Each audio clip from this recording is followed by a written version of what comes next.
आज हमारा टॉपिक क्या है? ब्रायोफाइट्स, आल्सो नोन एज एंटीबियर ऑफ प्लांट किंगडम। एंटीबियर ऑफ प्लांट किंगडम, जय माता सजू, एंटीबियर ऑफ प्लांट किंगडम कहते हैं। इन प्लांट का हमने सर्टेन फीचर बताया था कि भाई ये प्लांट जो है शेडी मॉइस्ट एरिया में पाया जाता है। भले ये कहीं भी पाया जाता हो, लाइफ साइकिल कंप्लीट करने के लिए पानी की जरूरत होती है, इसलिए हम इन्हें कहते हैं एंटीबियर ऑफ प्लांट किंगडम। इन प्लांट के केस में रूट, स्टेम और लीफ में हमें डिफरेंशिएट नहीं कर पाते।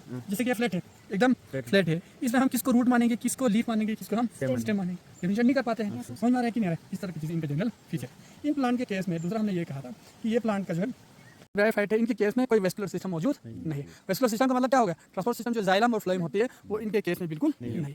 समझ में आ रहा है कि नहीं आ रहा है? तो इनके केस में ये सारे फीचर्स जो हमने बताया आपको याद। अब ब्रायोफाइट को हमने फर्दर क्लासिफाई किया गया है 3 हिस्सों में, मार्केंशियल्स, एंथोसिरोटेल्स और ब्रायल्स।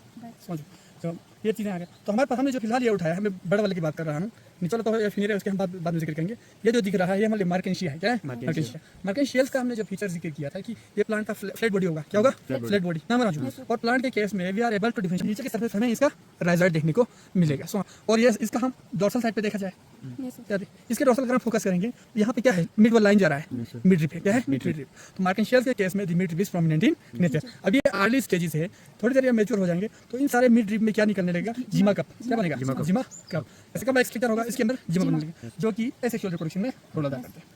तो इनका जो ब्रांचिंग होगा डाइकोटमा ब्रांचिंग कहते हैं। क्या कहते हैं इनको हम? डाइकोटमा से ब्रांचिंग, हमेशा 1 से 2 से 4 बनते जाएंगे। ये डाइकोटमा ब्रांचिंग के टिप में से इनका रिप्रोडक्टिव ऑर्गन्स ग्रो होने लगेगा, या मेल रिप्रोडक्टिव ऑर्गन्स या फीमेल रिप्रोडक्टिव ऑर्गन्स। समझ में आया? उनके केस में यहाँ मेल वाला ग्रो होता है देखेंगे तो हमें एंथ्रीडियो-4 कहते हैं। एंथ्रीडियो-4 के ऊपर हमें एंथ्रीडियम नजर आने लगेगा, उस एंथ्रीडियम में एंथेरोजॉइड बनने लगेगा।